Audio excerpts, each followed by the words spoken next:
Om Swastiastu. Selamat pagi, perkenalkan kami dari kelompok 1 akan mempresentasikan materi mengenai manajemen operasional. Sebelum mulai, izinkan kami memperkenalkan diri terlebih dahulu.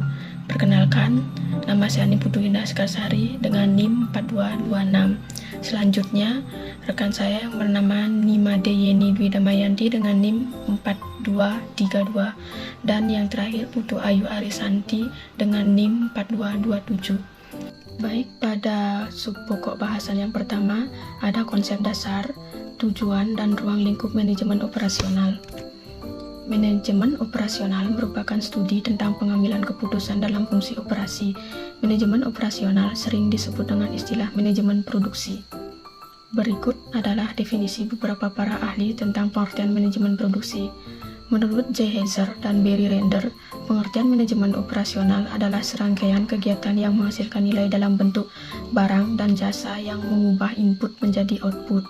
Sedangkan menurut Pangestu Subagio, pengertian manajemen operasional adalah penerapan ilmu manajemen untuk mengetahui seluruh kegiatan produksi atau operasional agar dapat dilakukan secara efisien. Adapun tujuan dari fungsi operasional ini sebagai berikut. Yang pertama ada biaya, yang meliputi biaya tenaga kerja, biaya modal, dan biaya operasi tahunan. Yang kedua ada kualitas sebagai sasaran, maka kualitas produk atau jasa harus dijaga untuk kepuasan pelanggan. Yang ketiga ada penyerahan, mengacu pada kemampuan operasi untuk memenuhi permintaan penyerahan produk atau jasa kepada pelanggan secara konsisten. Dan yang keempat ada fleksibilitas. Dalam operasi produksi adalah reaksi yang cepat terhadap perubahan volume dan memperkenalkan produk baru. Selanjutnya ada ruang lingkup manajemen operasional. Ada beberapa aspek yang saling berhubungan erat dalam ruang lingkup manajemen operasional, antara lain yang pertama ada aspek struktural, merupakan aspek mengenai pengaturan komponen yang membangun suatu sistem manajemen operasional yang saling berinteraksi antara satu sama lainnya. Yang kedua ada aspek fungsional, yaitu aspek yang berkaitan dengan manajerial dan pengorganisasian seluruh komponen struktural maupun interaksinya, mulai dari perencanaan, penerapan, pengendalian maupun perbaikan agar diperoleh kinerja optimal. Yang ketiga ada aspek lingkungan, sistem dalam manajemen operasional yang berupa pentingnya memperhatikan perkembangan dan kecenderungan yang berhubungan erat dengan lingkungan. Baik, sekian pemaparan materi dari saya. Selanjutnya akan dilanjutkan oleh rekan saya. Di sini saya akan menjelaskan mengenai milestone atau sejarah dari perkembangan manajemen operasional.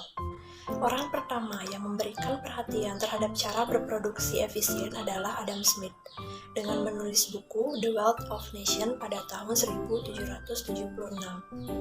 Eli Whitney pada tahun 1880 dikenal sebagai orang pertama yang mempopulerkan komponen yang dapat dibongkar pasang yang didapat melalui standarisasi dan pengendalian mutu.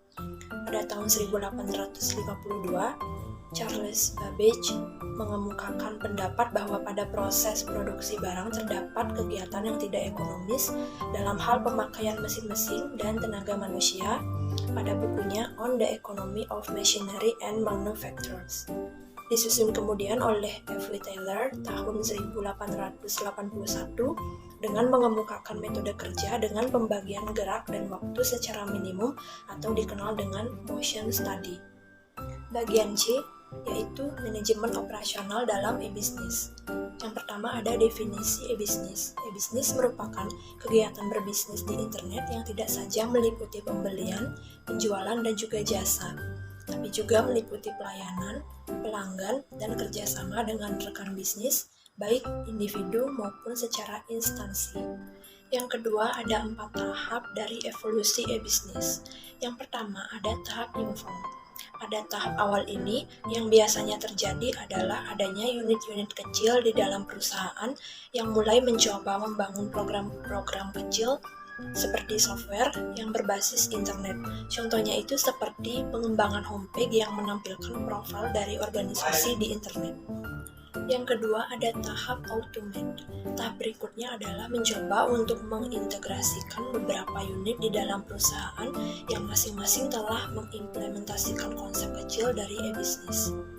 Yang ketiga ada tahap integrate. Tahap selanjutnya dari perkembangan aplikasi e-bisnis adalah mengintegrasikan proses bisnis perusahaan dengan perusahaan atau entiti-entiti lain yang ada di luar perusahaan. Tahap yang terakhir ada tahap reinvent. Tahap terakhir di dalam evolusi dapat secara efektif diimplementasikan jika ada perubahan paradigma mendasar dari manajemen perusahaan, terutama yang berkaitan dengan cara mereka melihat bisnis yang ada. Yang ketiga ada manajemen operasional dalam e-bisnis. Pada level operasional, manfaat e-bisnis yang ditawarkan perusahaan kepada para pelanggan maupun mitra kerjanya menjadi dasar pengembangan infrastruktur teknologi informasi perusahaan atau e-infrastruktur.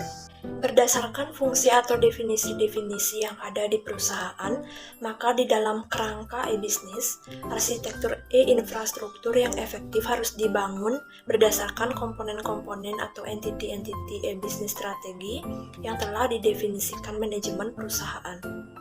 Di dalam mengembangkan komponen-komponen e-infrastruktur, seorang praktisi teknologi informasi harus pula memahami proses-proses yang terjadi di perusahaan terkait dengan bisnis proses, karena pada level operasional, komponen-komponen e-infrastruktur harus saling terhubung untuk menjalankan berbagai proses bisnis yang dimaksud. Baik, saya akan melanjutkan materi presentasinya selanjutnya. Terlebih dahulu, perkenalkan nama saya Putu Ayu Rizanti, nomor absen 20 dengan NIM 4227. D. Topik-topik utama dalam manajemen produksi pada abad 21. Yang pertama, peran baru manajemen proyek di abad 21. Amerika Airlines memberikan jasa pemesanan karcis pada suatu perusahaan yang juga digunakan perusahaan penerbangan pesaing dalam menarik penumpang. Dengan demikian, keberhasilan operasional perusahaan akan sangat tergantung kepada keberhasilan kerjasama antara unit dalam perusahaan-perusahaan tersebut dengan unit usaha dari perusahaan lain dalam pelaksanaan pekerjaan. Yang kedua, ada royalitas baru. Dampak dari situasi ini pada karyawan adalah munculnya royalitas bentuk baru dan perusahaan ke proyek pada perusahaan tradisional. Kesepakatan atau komitmen dibuat antara individu dan perusahaan sehingga diharapkan karyawan akan setia kepada atasannya. Yang ketiga ada manajemen proyek. Manajemen secara sederhana dapat diartikan sebagai proses pencapaian sasaran bersama dan melalui orang lain. Dalam pencapaian sasaran tersebut di dunia mengenal 3 level manajemen proyek. Yang pertama, manajemen misi proyek atau project mission management. Yang kedua, manajemen proyek atau project management. Dan yang ketiga, manajemen lapangan atau VA management. E. Manajemen produksi operasional. Tugas dari manajemen operasional atau yaitu mengarah ke berbagai masukan atau input agar dapat memproduksi berbagai keluaran atau output dalam jualan atau kualitas dan tepat waktu, tentu sesuai dengan permintaan konsumen. Adapun tanggung jawab manajer produksi operasional, yang pertama, pengawasan proses produksi atau menyusun jadwal produksi. Yang kedua, memastikan anggaran biaya produksi efektif. Yang ketiga, memutuskan sumber apa yang diperlukan. Yang keempat, menyusun skala waktu untuk pekerjaan. Dan yang kelima, memperkirakan biaya dan mempertetapkan standar kualitas. Peluang karir manajer produksi operasional yang A.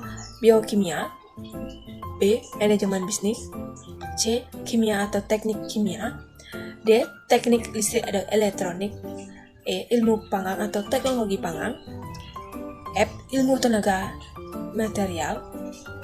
Sekian presentasi dari saya. Terima kasih.